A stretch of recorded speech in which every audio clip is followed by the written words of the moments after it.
വാഴ്ത്തപ്പെടുമാറാകട്ടെ. സന്നിഹിതരായിരിക്കുന്ന എല്ലാ ബഹുമാന്യ സഹോദരി സഹോദരന്മാർക്കും യേശു കർത്താവിന്റെ നാമത്തിൽ വന്ദനവും സ്നേഹവും അറിയിക്കുന്നു. നമുക്ക് ഒരുമിച്ച് ഈ രാത്രിയിലും ദൈവവചനത്തിന്റെ മുൻപാകെയായിരിക്കാൻ ഗമനം കർത്താവമ്മേ വിവിധ ഇടങ്ങളിൽ നിന്ന് സമാധാനത്തോടെ കൊണ്ടുവന്നതോർത്ത് ദൈവത്തിന് സ്തോത്രം ചെയ്യുന്നു. കടന്നു വന്ന നിങ്ങളെ എല്ലാവരെയും ഓർത്ത് കർത്താവിനെ മഹത്വപ്പെടുത്തുന്നു. പകൽ സമയത്തെ വെളിപ്പാടുകൾക്കൊക്കെ ശേഷം ദൈവസന്നിധാനത്തിൽ കടന്നു വരുവാനായിട്ട് സമയം കണ്ടെത്തിയ നിങ്ങളെല്ലാവരെയും ഓർത്ത് ദൈവത്തെ മഹത്വപ്പെടുത്തുന്നു. നിശ്ചയമായിട്ടും ഈ രാത്രിയിൽ ദൈവവചനം നമ്മൾ പഠിക്കുന്നത് നമ്മുടെ ആത്മീയമാകുന്ന ജീവിതത്തിന് അത് പുരോഗതിക്കും പരിപോഷണത്തിനും കാരണമായി തീരുമെന്ന് നാം അറിയുന്നു. കർത്താവ് നിശ്ചയമായിട്ടും നമ്മെ സഹായിക്കും. ദൈവത്തിൻ്റെ പരിശുദ്ധാത്മാവിൻ്റെ നടത്തിപ്പിൽ തന്നെ ആയിരിക്കാൻ തക്കമുണ്ട് നമുക്ക് നമ്മെ ദൈവസന്നിധാനത്തിൽ വിധേയപ്പെടുത്താം. കർത്താവ് നമ്മെ സഹായിക്കുമാറാകട്ടെ. കഴിഞ്ഞ ആഴ്ചകളിലായിട്ട് തെസ്സലോനിക്ക ലേഖനങ്ങൾ പഠിപ്പാനായി ദൈവം നമ്മെ സഹായിച്ചു കൊണ്ടിരിക്കുന്നു. അതോർത്ത് ദൈവത്തെ സ്തുതിക്കുന്നു.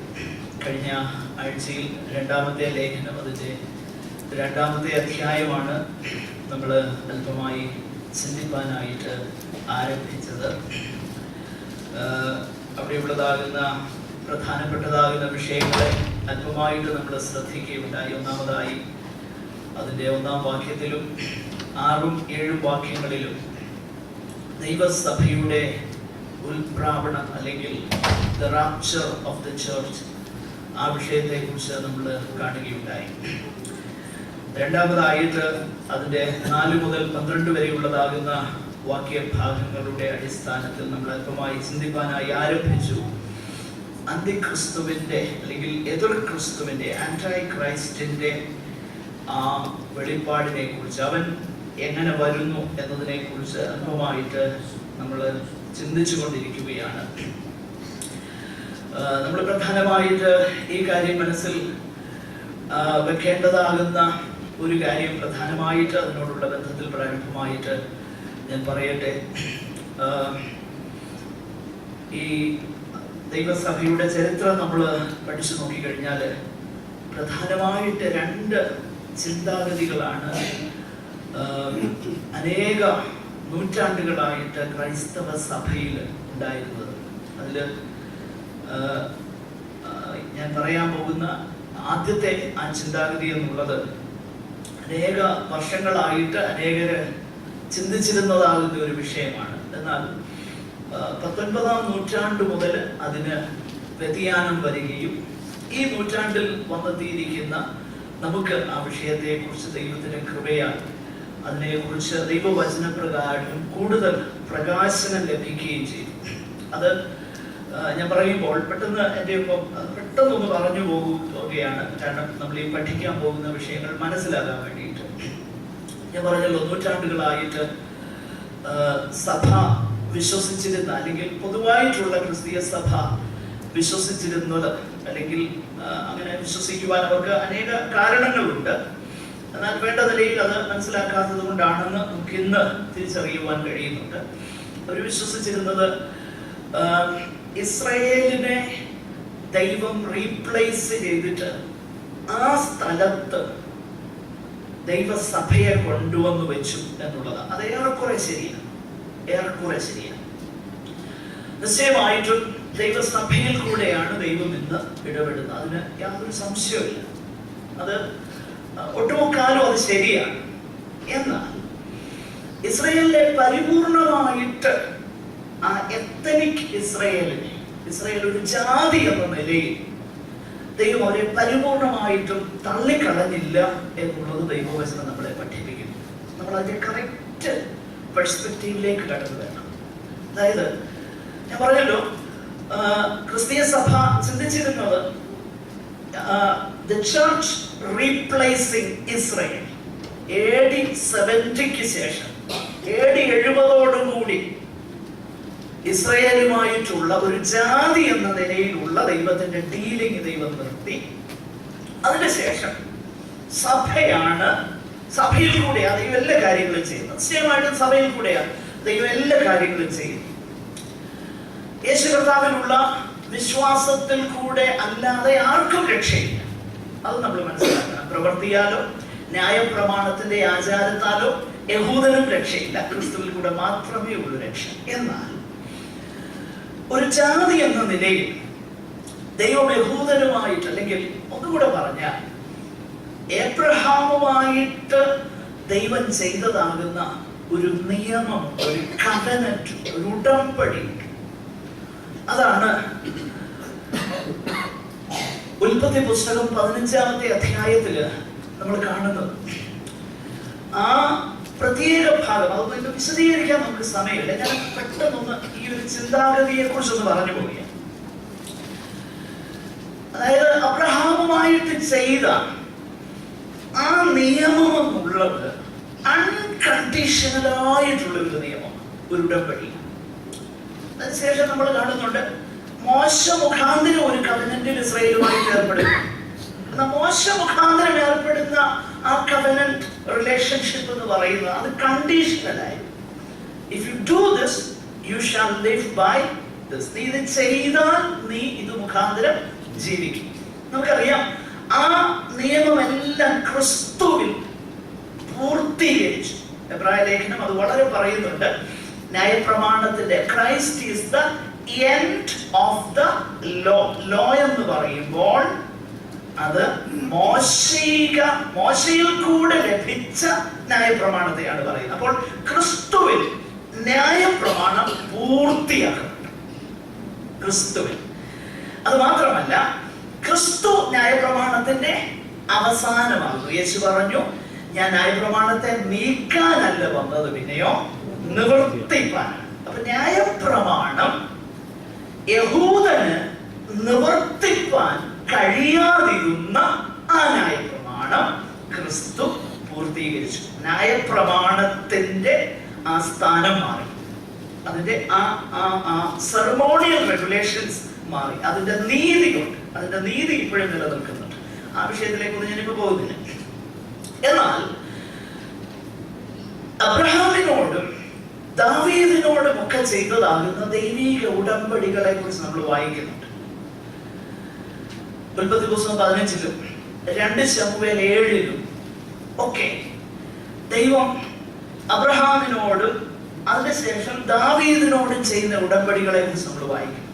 ഈ ഉടമ്പടികൾ കണ്ടീഷണൽ അല്ല എന്നുള്ളത് വളരെ ശ്രദ്ധേയമാണ്. ദൈവം തന്നെ പറയുക, ഐ വിൽ ഡു ഇറ്റ്, ഞാൻ അത് ചെയ്യും. അപ്പൊ അങ്ങനെ ദൈവം അബ്രഹാമിന് നൽകിയ ആ ദൈവസഭയെന്നുള്ള ആ ശ്രേഷ്ഠമാകുന്ന വാഗ്ദത്തം മാത്രമല്ല, അതാണ് it is the richer fulfilment of Abrahamic covenant. എന്നാൽ ഒരു എത്തനിക്കായിട്ട്, ഒരു ജാതി എന്ന നിലയിൽ ഇസ്രായേലിനോട് ദൈവം ഡീൽ ചെയ്യുന്നത് നിർത്തിയിരിക്കണം. അപ്പൊ അതുകൊണ്ടാണ് നമ്മൾ ഈ 2-ാമത്തെ അധ്യായത്തിലേക്ക് കടന്നു വരുമ്പോൾ ഈ ഡേ ഓഫ് ദ ലോർഡ്, കർത്താവിന്റെ ദിവസം എന്ന് പറയുന്നത്, അല്ലെങ്കിൽ സഭ ഇവിടെ നിന്ന് എടുക്കപ്പെട്ട ശേഷമുള്ള ആ കാലയളവ് എക്സ്ക്ലൂസീവ്ലി യഹൂദനുമായിട്ടുള്ള ദൈവത്തിന്റെ ഇടപാടിന്റെ തുടർച്ചയാണ്.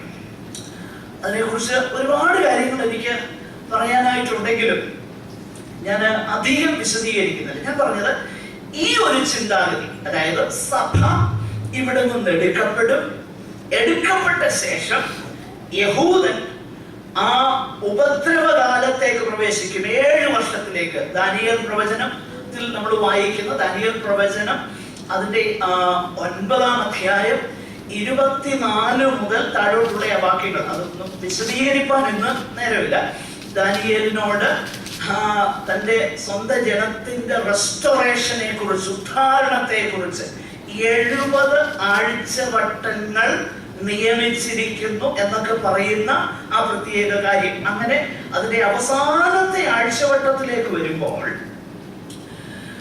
69 ആഴ്ചവട്ടത്തിന് ശേഷം 70-ാമത്തെ ആഴ്ചവട്ടത്തിനോടുള്ള ബന്ധത്തിൽ അവിടെ നമ്മൾ കാണുന്നത്, അവിടെ ആദ്യം ആ വിഷയങ്ങളെ കുറിച്ച് പറഞ്ഞു വന്നിട്ട് അതിന്റെ അവസാനത്തേക്ക് വരുമ്പോൾ നമ്മളൊരു കാര്യം പ്രത്യേകതയോട് വായിക്കുന്നുണ്ട്. അവൻ പലരുമായി നിയമം ചെയ്യും, എന്നിട്ട് അതിന്റെ മധ്യത്തിൽ ആ നിയമത്തെ അവൻ എന്ത് ചെയ്യുമെന്ന് അറിയാമോ? ലംഘിക്കും, അതിനെ കഠിനമാക്കും. അപ്പോൾ ഇസ്രായേൽ ഒരു ജാതി എന്ന നിലയിൽ, അവർക്ക് സംരക്ഷകൻ എന്ന നിലയിൽ, ഹിസ്റ്ററിയിൽ ഒരു വ്യക്തി വെളിപ്പെടാൻ പോവുകയാണ്. ശ്രദ്ധിക്കണം, ആ വ്യക്തിയാണ് ആന്റൈ ക്രൈസ്റ്റ് അല്ലെങ്കിൽ എതിർ ക്രിസ്തു എന്ന് ദൈവത്തിന്റെ വചനം വിളിക്കുന്നത്.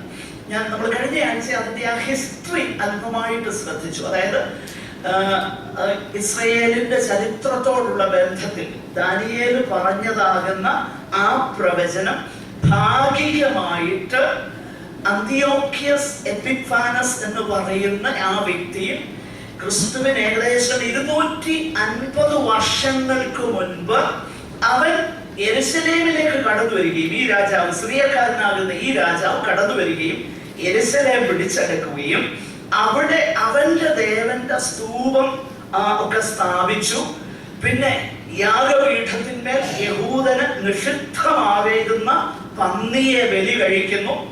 അതിനുശേഷം വീണ്ടും AD 69 റോമൻ ജനറലായിരുന്ന പോംപി എന്ന് പറയുന്ന വ്യക്തിയും ഇത് തന്നെ ചെയ്തു, ദൈവാലയം ഡെസിക്രേറ്റ് ചെയ്തു. അപ്പോ ദാനിയേൽ പറഞ്ഞതാകുന്ന ആ വിഷയം, ശൂന്യമാക്കുന്ന മ്ലേച്ഛത വിശുദ്ധ സ്ഥലത്ത് നിൽക്കുന്നത് കാണുമ്പോൾ എന്ന് പറഞ്ഞതാകുന്ന വിഷയം ഭാഗികമായി അവരിൽ നിറവേറി. എന്നാൽ ഇതേ കാര്യം യേശു കർത്താവ് തന്റെ ഒലിവുമല പ്രഭാഷണത്തിൽ ശിഷ്യന്മാരോട് പറയുന്നു. ആ നാളിനും ലോകാവസാനത്തിനും യുഗാവസാനത്തിനും, അതായത് യെരുശലേം ദൈവാലയത്തിന്റെ ഭംഗിയെ കുറിച്ച് പറയുമ്പോൾ അതെപ്പോഴും സംഭവിക്കും, പിന്നെ നിന്റെ വരവ് എന്താ, അതിന്റെ ലക്ഷണങ്ങൾ എന്താ, ഈ കാര്യങ്ങളൊക്കെ ചോദിക്കുമ്പോൾ നമ്മുടെ വാഴ്ത്തപ്പെട്ടവനാകുന്ന കർത്താവ് ദാനിയേൽ പ്രവചനം പറഞ്ഞ ആ കാര്യം വീണ്ടും ആവർത്തിക്കും. പൗലോസ് ശ്ലീഹ ലേഖനം എഴുതുമ്പോൾ അതേ കാര്യം പിന്നെയും എടുത്തു പറയുന്നു. അപ്പോൾ അതിൽ നിന്നൊരു കാര്യം വ്യക്തമാകുന്നത്, ആ വ്യക്തികളിൽ അല്ല പരിപൂർണമായും ഈ പ്രവചനം നിവൃത്തിയാകുന്നത്. പിന്നെയോ ഹിസ്റ്ററിയിൽ വരാൻ പോകുന്ന ഒരു വ്യക്തിയിൽ കൂടെ പരിപൂർണമായിട്ട് ഇത് നിറവേറാൻ പോകുകയാണ്. നമ്മള് ഒരു പക്ഷേ 50 വർഷങ്ങൾക്ക് മുൻപ് ഈ കാര്യമൊക്കെ പറഞ്ഞു കഴിഞ്ഞാൽ വിശ്വസിക്കാൻ അല്പം ബുദ്ധിമുട്ടാണ്. 50 അല്ലൊരു ഏകദേശം ഒരു 90 വർഷങ്ങൾക്ക് മുൻപ്, അല്ലെങ്കിൽ ഒരു 80 വർഷങ്ങൾക്കൊക്കെ മുൻപ് ഈ കാര്യമൊക്കെ പറഞ്ഞു കഴിഞ്ഞാൽ വിശ്വസിക്കുവാൻ ബുദ്ധിമുട്ട്. എന്നാൽ 1920-കളിൽ ആ ബാൽഫർ ഡിക്ലറേഷൻ എന്ന് പറയുന്ന ആ പ്രത്യേക കാര്യം, അതിനെക്കുറിച്ച് ഞാൻ വിശദീകരിക്കുന്നില്ല, വരുന്നു. പിന്നെ 48-ൽ യഹൂദന്റെ രാഷ്ട്രം, ഒരു ജാതി, ഒരു പൊളിറ്റിക്കൽ സ്റ്റേറ്റ് രൂപീകരിക്കപ്പെടുന്നു. ഈ കാര്യമൊക്കെ when all these things unfold on the stage of history, ആ വിഷയം കാണാൻ തുടങ്ങിയപ്പോഴാണ് പ്രവചനങ്ങൾ പഠിക്കുന്നവർക്ക് ആ കാര്യത്തെ കുറിച്ച് അതിനെക്കുറിച്ച് വ്യക്തമാകുന്ന ധാരണ ലഭിക്കാൻ തുടങ്ങി. ഞാൻ പറഞ്ഞു വരുന്നത്, ദൈവസഭ ഇവിടെ നിന്ന് എടുക്കപ്പെടുന്നു. അതിന് ശേഷമുള്ള ആ കാലയളവിൽ സംഭവിക്കാൻ പോകുന്ന വിഷയങ്ങളെ കുറിച്ച് അപ്പോസ്തലനാകുന്ന പൗലോസ് ഇവിടെ പറയുക. അങ്ങനെ പറയുമ്പോൾ തന്നെ അത് നിശ്ചയമായിട്ടും എക്സ്ക്ലൂസീവ്ലി യഹൂദനോട് ദൈവം ഡീല് ചെയ്യുന്ന വിഷയമാണെങ്കിൽ തന്നെയും ഇവിടെ പൗലോസ് പറയുന്ന കാര്യങ്ങൾ നമ്മൾക്കും കുറിക്കൊള്ളേണ്ടതാകുന്ന ചില വിഷയങ്ങളുണ്ട്. കാരണം നമുക്ക് ആ ഭാഗം ഒന്ന് ശ്രദ്ധിക്കാൻ, ഞാൻ കഴിഞ്ഞ ആഴ്ച വിശദീകരിച്ചതായതുകൊണ്ട് ഇനി അത് പറയാൻ ഞാൻ ആഗ്രഹിക്കുന്നില്ല. ഒന്നാമതായിട്ട് കണ്ടു, ആ വ്യക്തിയെ കുറിച്ച് വിശേഷിപ്പിച്ചിരിക്കുന്ന വിശേഷണങ്ങൾ നമ്മളിങ്ങനെ കണ്ടു. അതിന്റെ 3-ാം വാക്യം മുതൽ ശ്രദ്ധിച്ചാൽ അവനെ കുറിച്ച് പറഞ്ഞേക്കുന്നത് നാശയോഗ്യൻ, സൺ ഓഫ് പെർഡിഷൻ, അധർമ്മ മൂർത്തി, മാൻ ഓഫ് ലോലെസ്നെസ്. മൂന്നാമതായിട്ട് അതിനെ കുറിച്ച് പറഞ്ഞേക്കുന്നത് the man who exalts himself, തന്നെത്താൻ ഉയർത്തുന്നവൻ. നാലാമതായിട്ട് അവനെ വിശേഷിപ്പിച്ചിരിക്കുന്നത് എതിരാളി. അപ്പോൾ ഇങ്ങനെ ഈ 4 വിശേഷണ പദങ്ങൾ ഈ വ്യക്തിക്ക് നൽകിയിരിക്കുന്നു എങ്കിലും 2 പദങ്ങളെ കുറിച്ച് കൂടുതലായി വിശദീകരിക്കുന്നു. 2 വിശേഷണങ്ങൾ, അത് അധർമ്മ മൂർത്തി എന്നുള്ളതും അതുപോലെ എതിരാളി എന്നുള്ളതും. ഈ 2 വിശേഷണങ്ങളാണ് തുടർന്ന് പൗലോസ് അല്പം വിശദീകരിക്കുന്നത്. ഞാനത് പെട്ടെന്ന് മുൻപോട്ട് പോകുവാൻ ആഗ്രഹിക്കുന്നു. നമ്മൾ 6-ാമത്തെ വാക്യം മുതൽ അതിന്റെ 3-ാം വാക്യം മുതൽ ശ്രദ്ധിച്ചു നോക്കിക്കഴിഞ്ഞാൽ, അല്ലെങ്കിൽ താഴോട്ട് നോക്കിക്കഴിഞ്ഞാൽ ആ വ്യക്തിയെ കുറിച്ച് പറയുന്നു. അതിനുശേഷം താഴോട്ട് നമ്മൾ വായിക്കുമ്പോൾ ഈ റിബല്യൻ സംഭവിക്കുന്നത് എങ്ങനെയാണെന്ന് പൗലോസ് പറയുക. അവിടെയാണ് ദൈവസഭയോടുള്ള ബന്ധത്തിലുള്ള കാര്യം മാത്രമാണ് ഞാൻ എംഫസൈസ് ചെയ്യുന്നത്. മറ്റേ കാര്യങ്ങളൊക്കെ ഒരു പക്ഷേ നിങ്ങൾ കേട്ടിട്ടുണ്ടാകും. ബാക്കി 70-ാമത്തെ ആഴ്ചവട്ടത്തെ കുറിച്ചും ഇസ്രായേലിന്റെ മടങ്ങിവരും, ഈ കാര്യങ്ങളെ കുറിച്ച് എനിക്ക് തോന്നില്ല വിശദീകരിക്കണമെങ്കിൽ നെക്സ്റ്റ് വീക്ക് ഞാൻ പറയാം. നമ്മളിപ്പോൾ ഡീൽ ചെയ്യാൻ പോകുന്നത് ദൈവസഭയോടുള്ള ബന്ധത്തിലാണ്. ഈ വിഷയം നമ്മൾ കാണാൻ പോകുന്നത്. ആകട്ടെ, അപ്പോ ആ വിഷയം പൗലോസ് പറയുമ്പോൾ പ്രത്യേകിച്ച് ഒരു കാര്യം പറയും. പ്രത്യേകിച്ച് പറയുന്ന വിഷയം എന്താണ്? 7-ാം വാക്യം ഒന്ന് ശ്രദ്ധിച്ച്, 7 വാക്യം ഒന്ന് വായിച്ചു. അധർമ്മത്തിന്റെ മർമ്മം ഇപ്പോഴേ വ്യാപരിക്കുന്നുണ്ട്. പൗലോസ് പറയാ, അധർമ്മത്തിന്റെ മർമ്മം ഇപ്പോഴേ എന്ത് ചെയ്യുന്നു? വ്യാപരിക്കുന്നു. For the secret power of lawlessness is already at work. But the one who now holds it back will continue to do so till he is taken out of the way. 2 വിശേഷണങ്ങൾ അവിടെ പറയുന്നത്. ഒന്ന്, നമ്മൾ കഴിഞ്ഞ ആഴ്ചയിൽ കണ്ടു, തടുക്കുന്നത്, അത് ഇപ്പൊ തടയുന്നത് എന്താണെന്ന് നിങ്ങൾ അറിയുന്നു, അവരോട് പറയുക. ഇവിടെ പൗലോസ് പറയുന്നത് തുടർന്ന് പറയുകയാണ്, ആ ഒരു ഒരു ഒരു എന്താ പറയുന്നേ, ഒരു ആ ജെൻഡർ, ഫിമൈൻ ജെൻഡർ അല്ല, ന്യൂട്രൽ ജെൻഡറിൽ ആദ്യം പറയുന്നു, പിന്നെ പറയുന്നത് മാസ്കുലിൻ ജെൻഡർ പുല്ലിംഗത്തിൽ പറയുന്നു. അതായത് തടുക്കുന്നവൻ മാറിപ്പോകും മാത്രം. അപ്പോൾ അത് നിശ്ചയമായിട്ടും ഞാൻ പറഞ്ഞല്ലോ, ഈ ചിന്താഗതികളൊക്കെ വെച്ച് നമ്മൾ ചേർത്ത് പഠിക്കുമ്പോൾ ദൈവസഭയെ കുറിച്ചും ദൈവത്തിന്റെ പരിശുദ്ധാത്മാവിനെ കുറിച്ചുമാണ്. ആകട്ടെ, അത് നമ്മൾ മനസ്സിലാക്കുന്നു. എന്നാൽ പൗലോസ് പറയുന്ന ഒരു വിഷയം, ഇപ്പോൾ തന്നെ അതിന്റെ ആ മർമ്മം എന്ത് ചെയ്യുക? വ്യാപരിച്ചുകൊണ്ടിരിക്കുക. ഇനി അതിനോടുള്ള ബന്ധത്തില് വേറൊരു ചിന്തയൂടെ ഞാൻ നിങ്ങളുടെ മുമ്പിലേക്ക് കൊണ്ടുവരാൻ ആഗ്രഹിക്കുക. ഞാൻ പറഞ്ഞല്ലോ, എക്സ്ക്ലൂസീവ്ലി ഇത് ഇസ്രായേലിനോടുള്ള ബന്ധത്തിലാണ്, ദൈവാലയത്തോടുള്ള ബന്ധത്തിൽ, അവൻ ദൈവാലയത്തിൽ ചെയ്യാൻ പോകുന്ന ഈ കാര്യങ്ങളൊക്കെ അങ്ങനെ ഇരിക്കെ തന്നെ ഇവിടെ പ്രത്യേകിച്ച് പറഞ്ഞിരിക്കുന്നതാകുന്ന ഒരു വിഷയം നമ്മളൊന്ന് ശ്രദ്ധിക്കണം. അതെങ്ങനെയാണ്? അത് 4-ാം വാക്യത്തിൽ, അവൻ ദൈവാലയത്തിൽ ഇരുന്നു കൊണ്ട് ദൈവമെന്ന് നടിച്ച് ദൈവമെന്നോ പൂജാവിഷയം എന്നു പേരുള്ള സകലത്തിനും മീതെ തന്നെത്താൻ ഉയർത്തുന്ന എതിരാളിയാണ്. ഓക്കെ, ഇത് മനസ്സിൽ വെക്കുക. നിശ്ചയമായിട്ടും ഇസ്രായേലിനോടുള്ള ബന്ധത്തിലാണ് അത് പറയുന്നത്. അവൻ അക്ഷരീകമായിട്ട് അത് ചെയ്യും, അത് നമ്മൾ മനസ്സിൽ വെക്കുക. എന്നാൽ അതേ സമയം തന്നെ പൗലോസ് പറയുന്ന അധർമ്മത്തിന്റെ മർമ്മം ഇപ്പോഴേ വ്യാപരിക്കുന്നുണ്ട് എന്ന് പറയുമ്പോൾ ഇപ്പൊ തന്നെ എന്തുണ്ട്? അതിന്റെ വ്യാപാര ശക്തി ഈ ഭൂമിയിൽ ഉണ്ട്. അതിന്റെ വ്യാപാര ശക്തി ഈ ഭൂമിയിൽ ഉള്ളത് കൊണ്ട് അതെന്താ ചെയ്യുന്നതെന്നുള്ളത് നമ്മൾ മനസ്സിലാക്കി. നിശ്ചയമായിട്ടും എതിർ ക്രിസ്തുവിന് എതിർ ക്രിസ്തുവിനെ എനർജൈസ് ചെയ്യുന്ന പിശാചിന് ഇന്ന് ഭൂമിയിലുള്ള ടാർഗറ്റ് ആരാന്നറിയാം? ദൈവമക്കളാണ്. സംശയം. എന്റെ ഒപ്പം നിങ്ങൾ വരണേ. ഞാൻ ഈ പറയുന്ന ചിന്ത ഒരുപക്ഷെ നിങ്ങൾ ഇതിനു മുൻപ് കേട്ടിട്ടുണ്ടോ എന്ന് എനിക്കറിയത്തില്ല. എന്റെ ചിന്ത മറ്റേതെല്ലാം നമ്മൾ മനസ്സിൽ വെച്ചുകൊണ്ട് തന്നെ നമ്മളിപ്പോ ഇത് ഈ നിലയിൽ ഒന്ന് കാണാൻ പോയി. അപ്പൊ ദൈവമക്കളാണ് അവന്റെ ടാർഗറ്റ്. ഇപ്പൊ തന്നെ അധർമ്മത്തിന്റെ മർമ്മം വ്യാപരിച്ചുകൊണ്ടിരിക്കുക. അങ്ങനെയാണെങ്കിൽ ദൈവസഭയോടുള്ള ബന്ധത്തിൽ ഈ അധർമ്മത്തിന്റെ മർമ്മം വ്യാപരിച്ചാൽ എന്നാ സംഭവിക്കുന്നു? നമ്മളിവിടെ കാണുന്നു, അവൻ ദൈവാലയത്തിൽ എന്ത് ചെയ്യും? പ്രവേശിക്കും. അതെ, അത് അക്ഷരീയമാകുന്ന ടെമ്പിൾ ആണെന്ന് തന്നെ മനസ്സിൽ വെക്കുക. അതങ്ങനെ തന്നെ. എന്നാൽ മറ്റൊരു ചിന്ത ഞാൻ പെട്ടെന്ന് നമ്മുടെ ഒരു ചെറിയ പ്രബോധനത്തിന് വേണ്ടി ഇൻട്രൊഡ്യൂസ് ചെയ്യാൻ പോകുക. പ്രബോധനത്തിന് വേണ്ടിയിട്ട് ഇതൊരു ഡോക്ട്രൈനൽ സ്റ്റേറ്റ്മെന്റ് ആയിട്ടൊന്നും എടുക്കണ്ട, ഒരു പ്രബോധനമായിട്ട് എടുക്കാം. പുതിയ നിയമത്തിൽ നമ്മൾ വിശേഷിച്ച് ലേഖനങ്ങളിൽ ദൈവാലയമെന്ന് വിശേഷിപ്പിച്ചിരിക്കുന്നത് എന്തിനെ കുറിച്ചാണ് അറിയാം? നമ്മുടെ ശരീരത്തെ ദൈവാലയം എന്ന് പറഞ്ഞിട്ടുണ്ട്, നിശ്ചയമായിട്ട് പറഞ്ഞിട്ടുണ്ട്. എന്നാൽ ശരീരത്തെ കുറിച്ച് മാത്രമല്ല ദൈവാലയം എന്ന് പറഞ്ഞിരുന്നത്.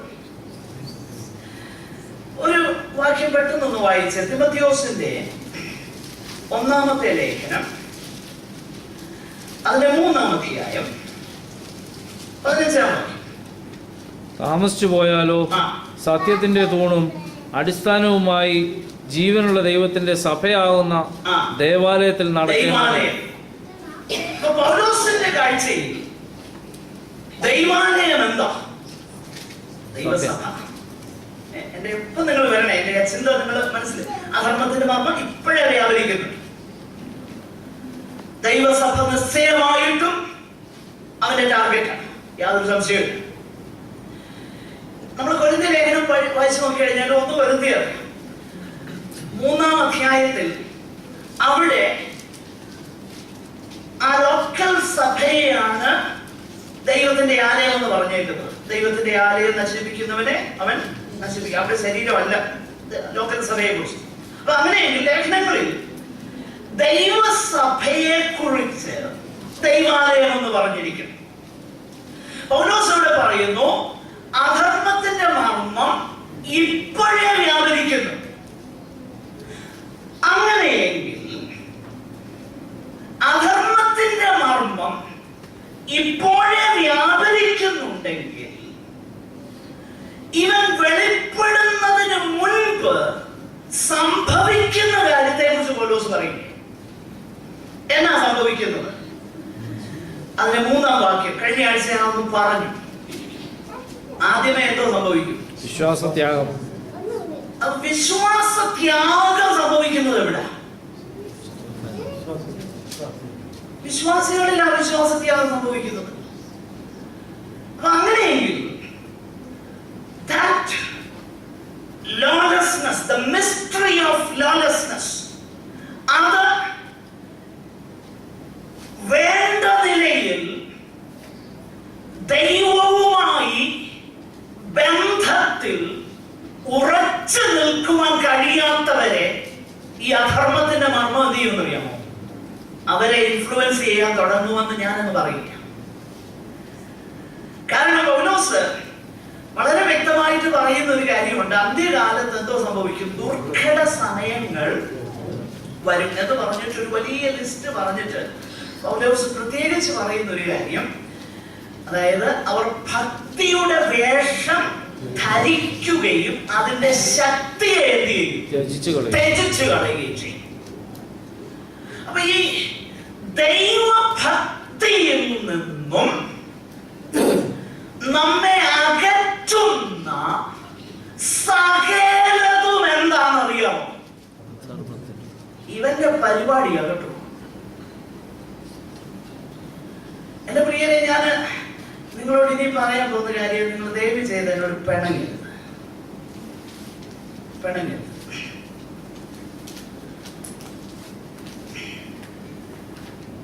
നമ്മുടെ വാഴ്ത്തപ്പെട്ടവനാകുന്ന കർത്താവ് പറഞ്ഞു, ദൈവം അനുവദിച്ചാൽ ഞാനിപ്പോ ഗിരിപ്രഭാഷണം പറഞ്ഞുകൊണ്ടിരിക്കുക, അത് പിന്നെ ഒരു വിശദമായിട്ട് പറയാം.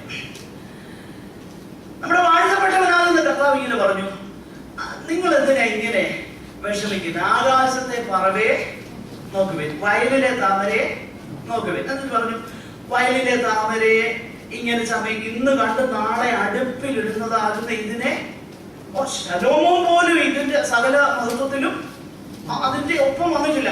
അങ്ങനെയെങ്കിൽ അല്പവിശ്വാസികളെ നിങ്ങളെ എത്രയധികം. എന്നിട്ട് നമ്മുടെ കർത്താവ് പറയുന്നു, ശരീരം ഉടുപ്പിനേക്കാളും വലുതാണല്ലോ. അപ്പം നിങ്ങളെ നിങ്ങളുടെ സ്വർഗസ്ഥനാകുന്ന പിതാവ് വയലിലെ താമരെ ചമയിക്കുകയും അതുപോലെ ആകാശത്തിലെ പറവകളെ പോറ്റുകയും ചെയ്യുന്ന സ്വർഗസ്ഥനാകുന്ന പിതാവ് നിങ്ങളെ എത്രയധികം കരുതും. എന്നിട്ട് കർത്താവ് പറയുക, ജാതികൾ ചില കാര്യം അന്വേഷിക്കുന്നുണ്ട്. എന്താ ജാതികൾ അന്വേഷിക്കുന്നത്?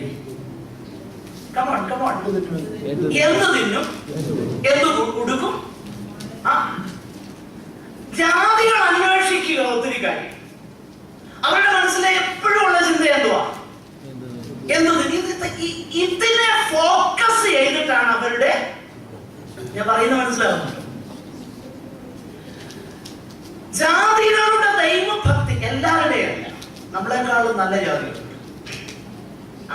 നിലയ്ക്ക് പൊതുവെ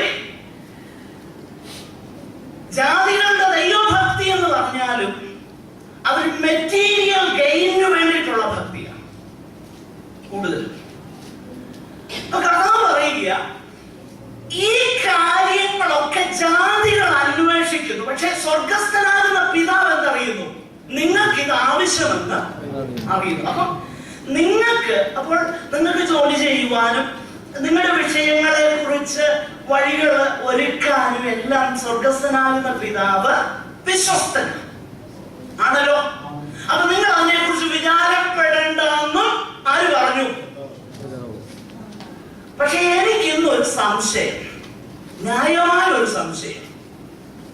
വേദപുസ്തകം പറയുന്നത് യേശുക്രിസ്തു ഇന്നലെയും ഇന്നും എന്നേക്കും ആരാ?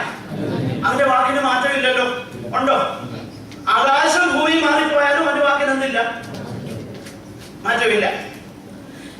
എന്നാൽ അന്ന് കർത്താവ് അങ്ങനെ പറഞ്ഞേച്ച് ഇന്ന് ചിലരെ നമ്മുടെ അടുക്കളയോട്ട് വിടുക. 2011 7 മാസം ഒരു ഓസ്ട്രേലിയൻ വിസ ഞാൻ കാണുന്നുണ്ട്. ഞാൻ പറയുന്നത് മനസ്സിലാകുന്നുണ്ടോ? അപ്പൊ കർത്താവ് മനസ്സ് മാറ്റി. എന്റെ ഒപ്പം ഉണ്ടോ എല്ലാരും? എന്റെ ഒപ്പം ഉണ്ടോ എല്ലാരും? എന്ന് പറഞ്ഞാൽ കർത്താവ് പറഞ്ഞു, ജാതികൾ അന്വേഷിച്ചുകൊണ്ടിരിക്കുക ഈ കാര്യങ്ങളൊക്കെ. നിങ്ങൾ എന്ത് ചെയ്യേണ്ട? അത് എനിക്കറിയാം, നിങ്ങൾക്ക് എന്നാ തരേണ്ടതെന്ന് എനിക്കറിയാം. അപ്പൊ അങ്ങനെയെങ്കിൽ ജാതികൾ അന്വേഷിക്കുന്ന വിഷയത്തിലേക്ക് നമ്മുടെ മനസ്സിനെ കൊണ്ടുപോകുന്ന കാര്യങ്ങൾ എവിടെ നിന്ന് വരുന്ന? ഞാൻ പറയുന്നത് മനസ്സിലാവുന്നുണ്ടോ? എന്നോട് പിണങ്ങരുതേ, എന്നോട് പിണങ്ങരുതേ. ജാതികൾ പറയുന്ന, ജാതികൾ അന്വേഷിക്കുന്നതിലേക്ക് എന്റെ മനസ്സിനെ കൊണ്ടുപോകാം. അപ്പൊ അതിന്റെ അർത്ഥം ദൈവത്തിന് മാനസാന്തരം വന്നു. അന്ന് കർത്താവ് അങ്ങനെ പറഞ്ഞെങ്കിൽ ഇന്ന് ആത്മാവിനെ അയച്ചു, അല്ലെങ്കിൽ തൃത്വത്തിൽ രണ്ടാമനാകുന്ന പുത്രനും തൃത്വത്തിൽ മൂന്നാമനാകുന്ന ആത്മാവും തമ്മിൽ ഏതോ ആശയപ്പെശകുണ്ടായെന്ന് സാരം അല്ലേ? അപ്പോൾ ദൈവഭക്തിയിൽ നിന്നും നമ്മുടെ ഫോക്കസ് മാറ്റിയിട്ട് നമ്മളെ കർത്താവ് പറഞ്ഞതിന് നേരെ ഓപ്പോസിറ്റിൽ ഇവിടെ അങ്ങ് കെട്ടിയിട്ടേക്കുക. നമ്മുടെ ചിന്തയെല്ലാം പിന്നെ എന്തുവാ? എന്ത് തിന്നും, എന്ത് കുടിക്കും. കാരണം അതാണ് ഇങ്ങോട്ട് കേൾക്കുന്നത്. സ്വർഗീയമായിട്ടുള്ളതും നിത്യതയെ കുറിച്ചുള്ളതും ദൈവഭക്തിയെ കുറിച്ചുള്ളതും നമ്മൾ മറക്കുന്നു. നമ്മുടെ സോൾ എയിം എന്ന് പറയുന്നത് ജാതികൾ അന്വേഷിക്കുന്നതാണ്. എന്റെ പ്രിയരെ, വഞ്ചിക്കപ്പെടരുത്. അധർമ്മത്തിന്റെ മർമ്മം ഇപ്പോഴേ വ്യാപരിക്കുന്നുണ്ട്. പൗലോസ് ഈ ലേഖനം എഴുതുമ്പോൾ അത് അന്ന് വ്യാപരിക്കുന്നുണ്ടെന്ന് പറഞ്ഞാൽ ഇന്നത്ര അധികമായിരിക്കുമെന്ന് നമ്മൾ മനസ്സിലാക്കണം.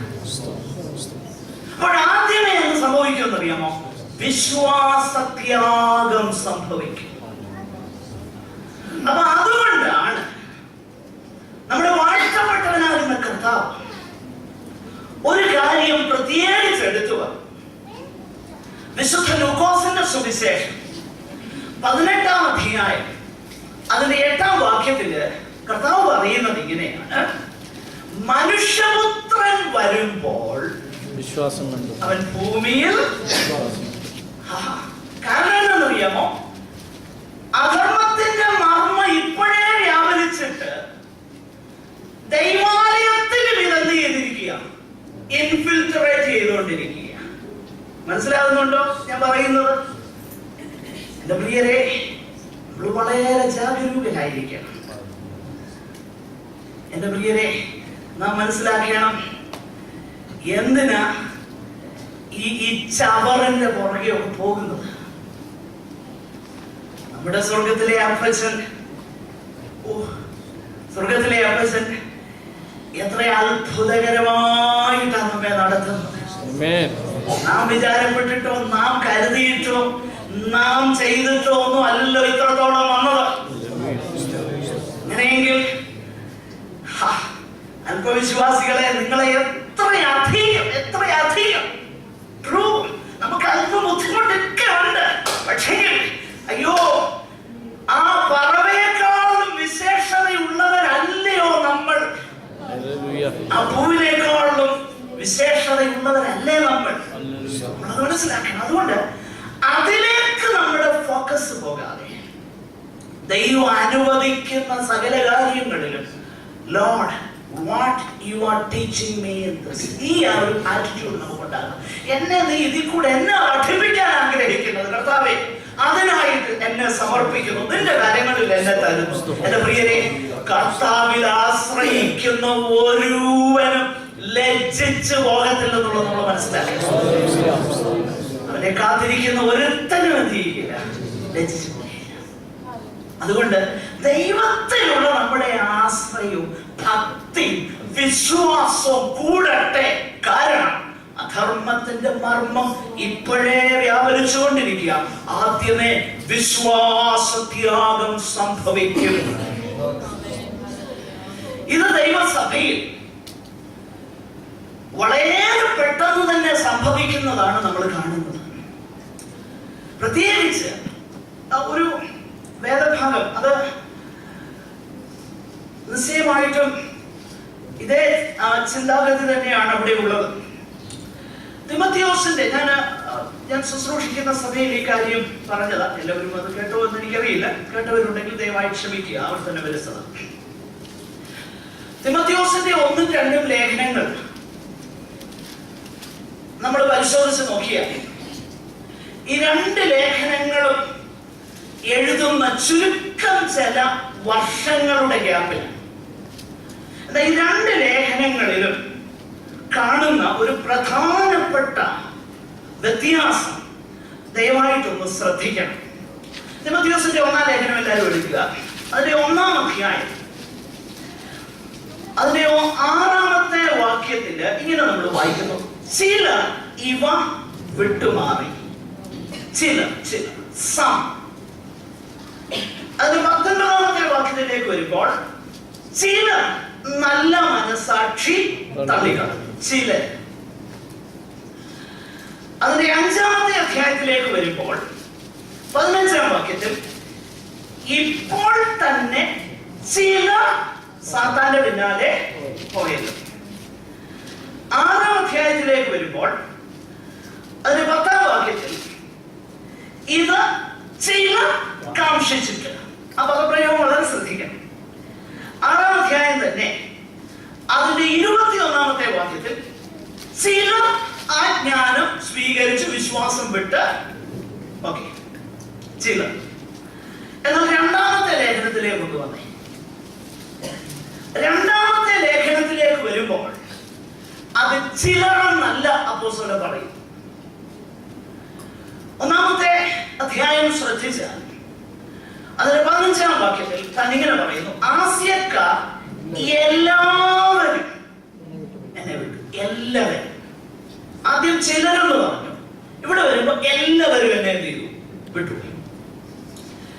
4-ാമത്തെ അധ്യായത്തിലേക്ക് വരുമ്പോൾ അതിന്റെ 16-ാം വാക്യത്തില് താൻ ഇങ്ങനെ പറയുന്നു, എന്റെ 1-ാം പ്രതിവാദത്തിൽ ആരും എനിക്ക് നോക്കണം. അപ്പോൾ the deviation from the truth of the gospel was so fast in the first century itself. 1-ാം നൂറ്റാണ്ടിൽ തന്നെ സംശുദ്ധമാകുന്ന ഉപദേശത്തിൽ നിന്നും ദൈവസഭ പെട്ടെന്ന് മാറിപ്പോയി. അങ്ങനെയെങ്കിൽ ഈ കഴിഞ്ഞ നൂറ്റാണ്ടുകൾ കൊണ്ട് എന്തെല്ലാം സംഭവിച്ചിട്ടുണ്ടെന്നുള്ളത് നമ്മളൊന്ന് ഇമാജിൻ ചെയ്യും.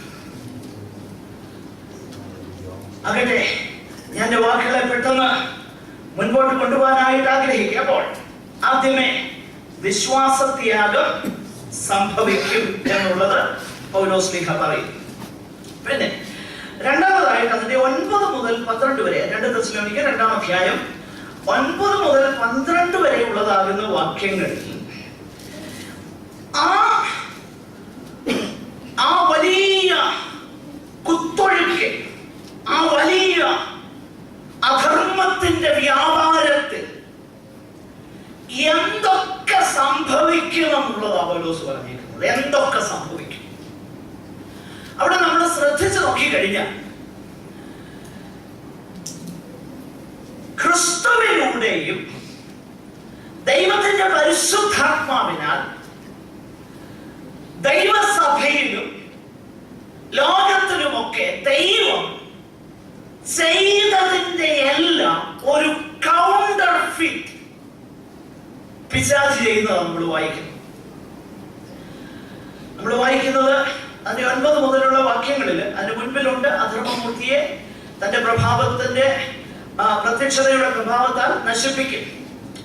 7 വർഷത്തിന്റെ അവസാനം ദൈവസഭയോടൊന്നിച്ച് മഹത്വ പ്രത്യക്ഷതയുടെ സന്ദർഭത്തിൽ ആകട്ടെ, ആ വിഷയങ്ങളെ കുറിച്ചൊക്കെ നമ്മൾ നേരത്തെ അല്പമായിട്ട് ചിന്തിച്ചു.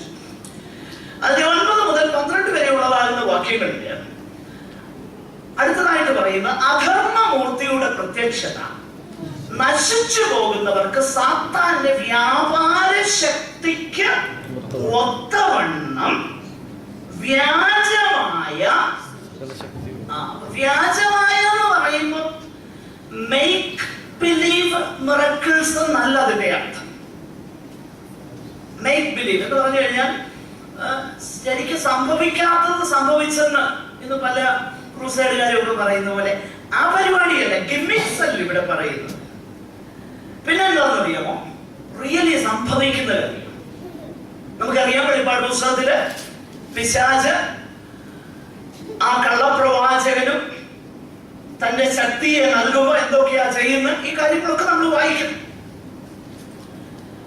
മോശ അത്ഭുതങ്ങളെ ചെയ്തപ്പോൾ മിസ്രയീമിൽ അവിടെയുള്ളതാകുന്ന മന്ത്രവാദികള് ചെയ്ത കാര്യം അതൊക്കെ റിയൽ മിറക്കിൾസ് ആണ്, അല്ലാതെ മേക്ക് ബിലീവ് മിറക്കിൾസ് ഒന്നും അല്ല. അപ്പോൾ അതിന്റെ അർത്ഥം റിയലിൽ എപ്പോഴും എന്തോ ഉണ്ട്, ഒരു കൗണ്ടർ ഫിറ്റ് ഉണ്ട്, ഒരു കള്ളനാണയുണ്ട്. ഇവിടെ നമ്മൾ വായിക്കുന്നത് അനേകര് ഈ കുത്തൊഴുക്കിൽപ്പെട്ട് ഈ അധർമ്മത്തിന്റെ വ്യാപാരത്തിൽപ്പെട്ട് അവര് നശിച്ചു പോകും. അതിന്റെ കാരണം എന്താണെന്നറിയാം? അതിന്റെ കാരണം സാത്താന്റെ വ്യാപാര ശക്തിക്കൊത്തവണ്ണം വ്യാജമായ സകല ശക്തിയോടും അടയാളങ്ങളോടും അത്ഭുതങ്ങളോടും പിന്നെ അനീതിയുടെ സകല വഞ്ചനയോടും കൂടെ ആയിരിക്കും. ഇത് റിയൽ ആയിരിക്കും, പക്ഷെങ്കിൽ ഇത് ഡിസപ്ഷൻ ആണ്.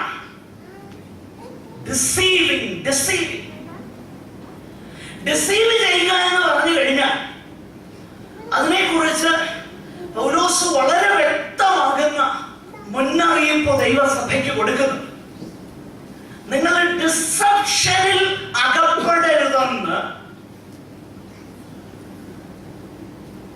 കൊരിന്തിലുള്ളതാകുന്ന ദൈവസഭയോട് പറയുമ്പോൾ, കൊരിന്ത്യരുടെ 2-ാമത്തെ ലേഖനം അതിന്റെ 11-ാമത്തെ അധ്യായം നമ്മൾ വായിച്ചു നോക്കിക്കഴിഞ്ഞാൽ പൗലോസ് എങ്ങനെയാ പറയുന്നത്? ഞാൻ ക്രിസ്തു എന്ന ഏക പുരുഷന് നിങ്ങളെ വിവാഹ നിശ്ചയം ചെയ്തിരിക്കും. ഞാൻ വിവാഹ നിശ്ചയം ചെയ്തു, പക്ഷേ എനിക്കൊരു ഭയം നിങ്ങളെ കുറിച്ചുണ്ട്. എന്താണ് ആ ഭയം? വായിക്കാമോ ആ ഭാഗം? വഞ്ചന, ചതിവ്. എന്നാൽ സർപ്പം ഹവ്വയെ ഉപായത്താൽ ചതിച്ചതുപോലെ നിങ്ങളുടെ മനസ്സ് ക്രിസ്തുവിനോടുള്ള ഏകാഗ്രത, പിന്നെ നിർമ്മലത. ഓക്കെ, നിങ്ങളുടെ മനസ്സിന് കർത്താവിനോടുണ്ടായിരുന്ന ആ നിർമ്മലതയും ഏകാഗ്രതയും മാറ്റിയിട്ട് നിങ്ങളെ ചതിക്കുവാനുള്ള സാധ്യത ഞാൻ കാണുകയാണ്. ഇനിയും എന്താ ചതിവ്? ചതിവെന്ന് പൗലോസ് പറയുമ്പോൾ താഴോട്ട് പറയുകയാണ്. 3 കാര്യങ്ങൾ പറയുന്നു. ഒന്ന്, വേറെ ഒരു സുവിശേഷം, വേറെ ഒരു ക്രിസ്തു, വേറെ ഒരു ആത്മാവ്. നോക്കിയേ, കൗണ്ടർഫീറ്റ്, കള്ളമാണ്.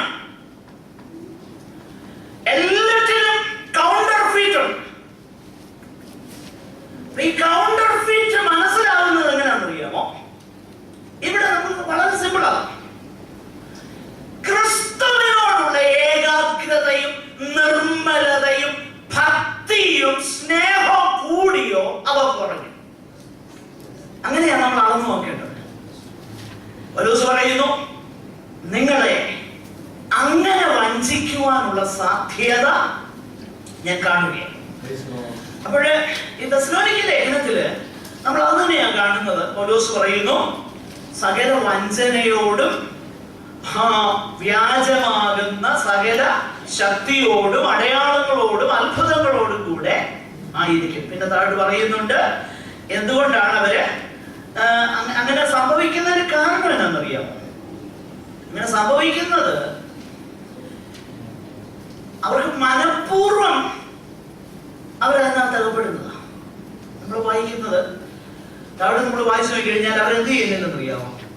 സത്യത്തെ സ്നേഹിച്ച് കൈക്കൊള്ളായികയാൽ. നോക്കുക, അപ്പം ഈ സത്യം ഇവിടെ ഞാൻ ഒരു ചെറിയ പ്രബോധനമായിട്ട് മുൻപോട്ട് കൊണ്ടുപോവുകയാണ്. നമ്മൾ ഈ ദൈവവചനത്തിന്റെ മൂല്യവും അതിന്റെ ഉപദേശവും സത്യവും അത് നമുക്ക് പഥ്യമല്ലാതെ വരുന്നെങ്കിൽ വേറെ വലുതുമൊക്കെ നമ്മൾ എന്ത് ചെയ്യുമെന്നറിയാമോ? ഇഷ്ടപ്പെടും. അതുകൊണ്ടാണ് യെരമ്യാവും യെശയ്യാവും ഒക്കെ തന്റെ ജനത്തിന്റെ ആ പിന്മാറ്റത്തെ കുറിച്ച് പറയുമ്പോൾ യെശയ്യാവ് പറയുന്നത് ഇങ്ങനെയാണ്: അവർ നല്ല ആ ജലധാരയെ ഉപേക്ഷിച്ചിട്ട് അവരെന്തോ തേടിപ്പോയെന്നറിയാമോ? പൊട്ടക്കിണറുകളെ തേടിപ്പോയി. നോക്കുക, നല്ല കർത്താവ് പറയുമ്പോൾ അത് കേൾക്കാൻ അവർക്ക് എന്തില്ല? മനസ്സില്ല. സങ്കീർത്തന പുസ്തകത്തിൽ നമ്മൾ വായിക്കുന്നത്, 81-ാം സങ്കീർത്തനത്തിൽ നമ്മൾ വായിക്കുന്നത്, അയ്യോ എന്റെ ജനം എന്റെ വാക്ക് കേട്ടെങ്കിൽ കൊള്ളായിരുന്നു. നോക്കുക, സത്യത്തെ സ്നേഹിക്കാതെ അവർക്കറിയാം ഇതൊക്കെ ശരിയാണ്, ഇതൊക്കെ ശരിയാ അറിയാം. പക്ഷേ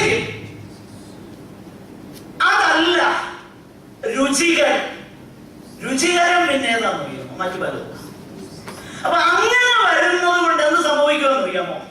കർത്താവ് പറയുന്നത് എന്നറിയാമോ? ഓക്കെ, നിനക്ക് സത്യം വിശ്വസിക്കാൻ ഇഷ്ടമില്ലല്ലോ, അതുകൊണ്ട് നീ ഭോഷ്കങ്ങ് വിശ്വസിച്ചോ.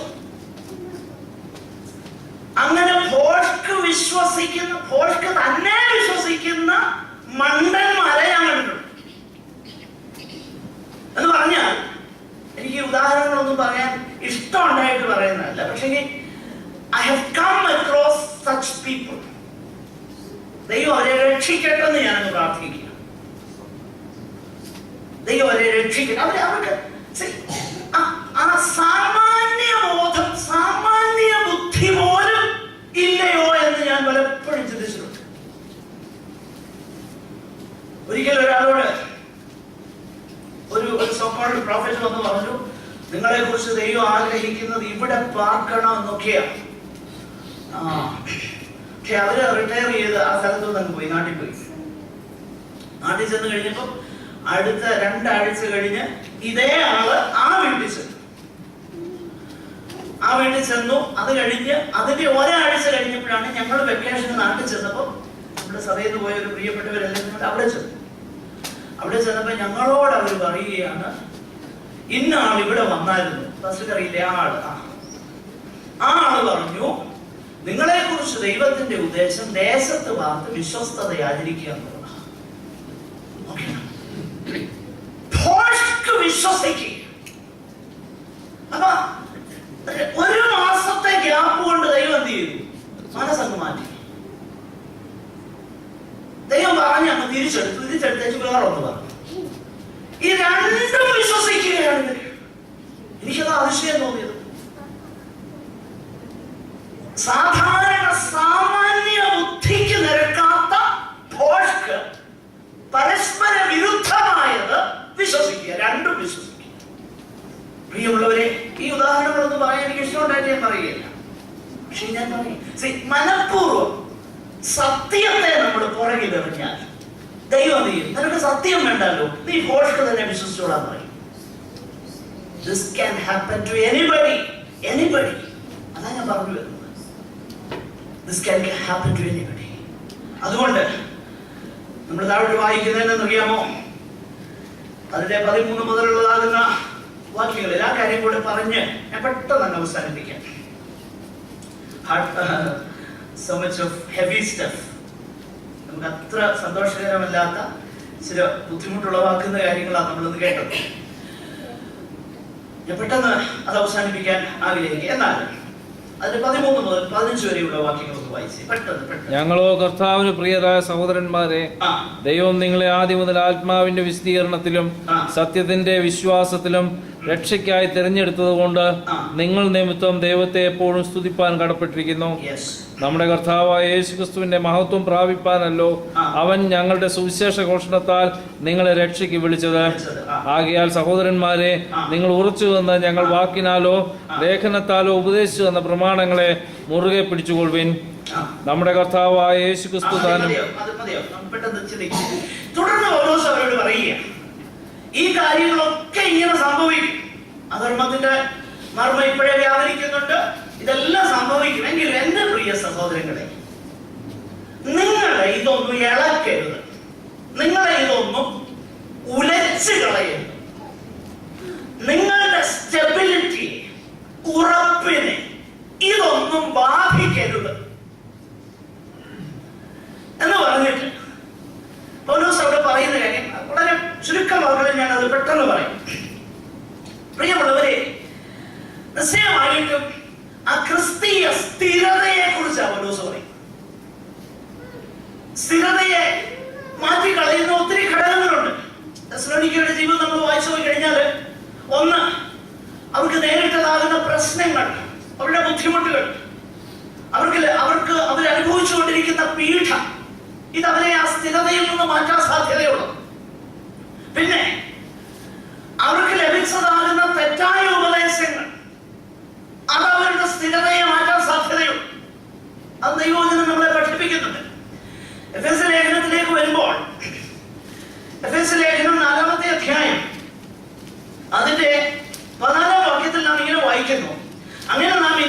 മനുഷ്യരുടെ ചതിയാലും ഉപായത്താലും തെറ്റിച്ചു കളയുന്ന തന്ത്രങ്ങളിൽ കുടുങ്ങി പോകുവാൻ തക്കവണ്ണം ഉപദേശത്തിന്റെ ഓരോ കാറ്റിനാൽ അലഞ്ഞുഴലുന്ന ശിശുക്കൾ. അപ്പോൾ ഡോക്ട്രൈനൽ ഇൻസ്റ്റെബിലിറ്റി, അപ്പൊ തെറ്റായ പഠിപ്പിക്കലുകൾ ഉലച്ചു കളയുവാൻ സാധ്യതയുണ്ട്. ഇതെല്ലാം സംഭവിക്കും. എന്നാൽ ഇവിടെ പൗലോസ് അവരോട് പറയുന്നതെന്നറിയാം, നിങ്ങളെ ഓർത്ത് ഞാൻ ദൈവത്തിന് സ്തോത്രം ചെയ്യും. കാരണം ദൈവം നിങ്ങളെ ഒരു വലിയ ലക്ഷ്യത്തോടെയാ വിളിച്ചത്. എന്താണെന്നറിയാമോ ആ ലക്ഷ്യം? 14-ാം വാക്യത്തിൽ നമ്മൾ വായിക്കുന്നു, ആ ലക്ഷ്യം നമ്മുടെ കർത്താവായ യേശുവിന്റെ മഹത്വം പ്രാപിപ്പാനല്ലോ ദൈവം നിങ്ങളെ വിളിച്ചത്. എന്റെ പ്രിയരെ, നമ്മളെ വിളിച്ചത് എന്തിനാണെന്നുള്ളത് എപ്പോഴും നമ്മൾ ഓർക്കണം. അവന്റെ വിളിയാലുള്ള ആശ എന്നതെന്ന് നമ്മൾ അറിയണം.